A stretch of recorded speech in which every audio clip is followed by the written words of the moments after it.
Je sais que parfois, il peut être très difficile de savoir comment prioriser son enrichissement. Comment optimiser son budget, comment diminuer ses dépenses, comment faire en sorte que notre enrichissement et nos investissements deviennent notre priorité et sans pour autant empiéter sur notre niveau de vie, notre style de vie, etc.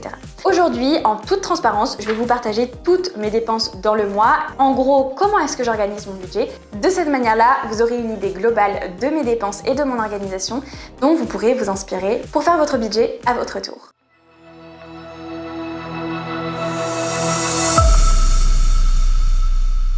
Hello Moneymakers, je m'appelle Rachel et bienvenue dans une nouvelle vidéo.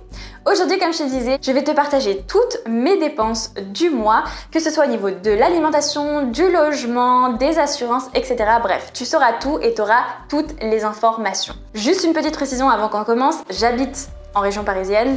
J'ai le métro qui est juste à côté.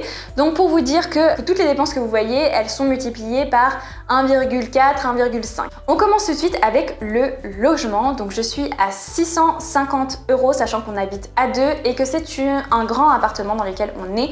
On a 3 chambres, donc voilà, c'est quand même assez grand, avec l'eau froide et le chauffage inclus, et il y a juste l'eau chaude et l'électricité que l'on paye en plus. Moi, ce que je vous conseille pour le logement, si vous voulez diminuer votre logement, de 1, habitez pas forcément dans des zones hyper huppées. Moi, franchement, où j'habite, un peu plus tard, je pense, je vous dirai et je vous montrerai où j'habite. C'est vraiment pas un quartier fancy, hein, vraiment pas. Ça me permet de payer un loyer qui est extrêmement moins cher. Je pense que si j'étais en plein centre de Paris, je pourrais payer, je pense, le double.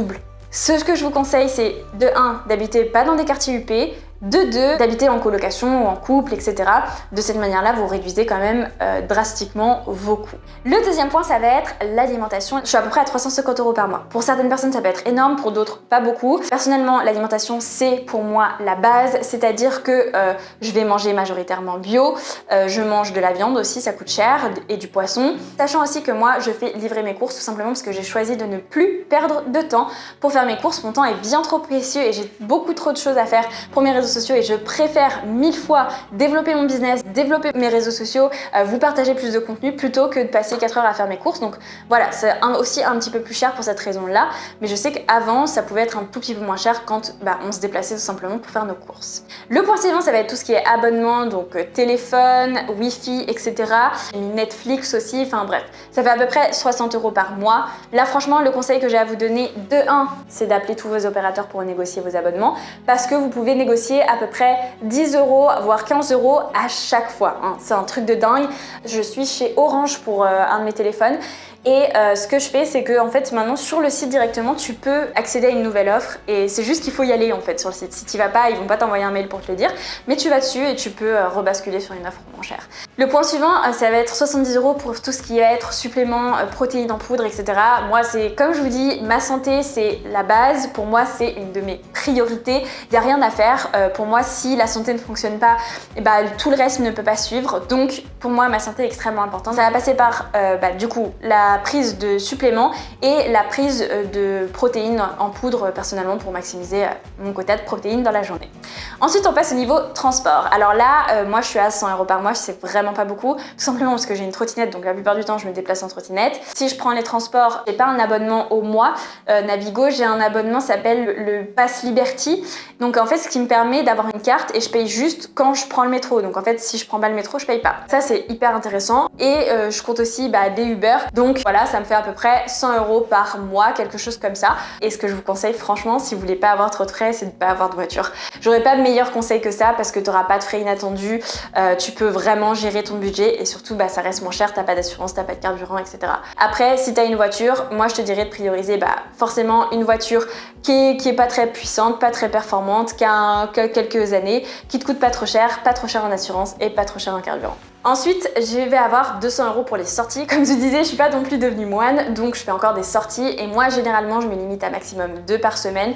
Parfois c'est 1, parfois ça va être 0. Généralement moi ça va être plutôt des restaurants, tout simplement parce que j'aime bien passer du temps avec mes amis au restaurant. Bien sûr, ça c'est un budget qui peut être vraiment compressible. 200 € c'est quand même assez élevé. Ça peut être beaucoup plus bas si vous n'avez pas forcément les moyens. Ensuite, il va y avoir 100 € qui vont être, comme je vous disais, pour tout ce qui est charges, donc électricité et assurance. J'ai mis un un total de 100 €, ça peut fluctuer bien sûr, mais voilà. Ensuite, il va y avoir 30 € pour le sport. Je vais à la salle de sport 5 fois par semaine, donc voilà, j'ai mon abonnement, 30 € par mois. Et enfin, je vais avoir 150 € pour ce qui va être autre, donc vêtements, make-up, chaussures, etc.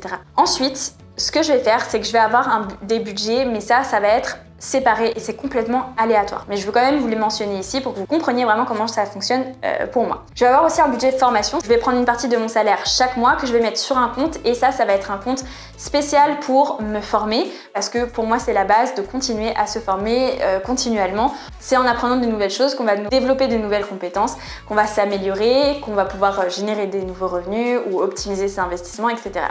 Donc je vais avoir un budget formation, je vais avoir un budget vacances. Trop important d'épargner tous les mois pour tes vacances. Ne prends pas un mois, genre tout ton budget pour tes vacances parce que tu vas te retrouver en galère, tu vas pas pouvoir investir, tu vas limite pas pouvoir te payer tes factures et tu vas devoir manger des pâtes jusqu'à la fin de l'année. Non, ce que tu vas faire, c'est que tu vas mettre un peu d'argent tous les mois. Alors moi, il y a un moment où je mettais genre 200 € tous les mois. Maintenant, c'est plus parce que j'ai la possibilité de faire plus. Ce que je vais faire, c'est que je vais mettre de l'argent tous les mois sur un compte spécial que je vais utiliser que pour ce qui est voyage, donc réserver les billets, réserver des villas, etc. Ensuite, je vais avoir aussi un budget donné, donc pour les cadeaux et les anniversaires, j'ai un budget que je constitue. Donc là, il va être un petit peu plus petit que la partie formation et la partie voyage, mais je vais quand même avoir un budget pour donner, pareil, pour pas me retrouver dans des galères tous les mois. Généralement, c'est autour de 7% de mes revenus que je vais mettre sur ce compte-là et ça va être vraiment le compte pour donner. Et enfin, il va y avoir toute la partie investissement. Moi, pour l'instant, mon épargne, je l'augmente pas tout simplement parce que elle est déjà bien, je suis déjà confortable, à l'aise. J'ai eu la chance, j'ai pas eu besoin de piocher dessus pour l'instant. Je vais avoir une partie assez conséquente de ce que je gagne que je vais investir en bourse tous les mois. Donc voilà, comme ça vous avez vraiment une idée de comment j'organise toutes mes dépenses, comment je priorise mon enrichissement. J'espère que ça vous donnera des idées pour mieux gérer votre budget, pour arriver à mieux investir, à mieux répartir vos dépenses et surtout à maximiser votre enrichissement et le débuter dès maintenant. J'espère que cette vidéo t'a plu. N'hésite pas à mettre un petit pouce et à t'abonner à la chaîne et puis on se retrouve dès lundi pour un épisode de podcast.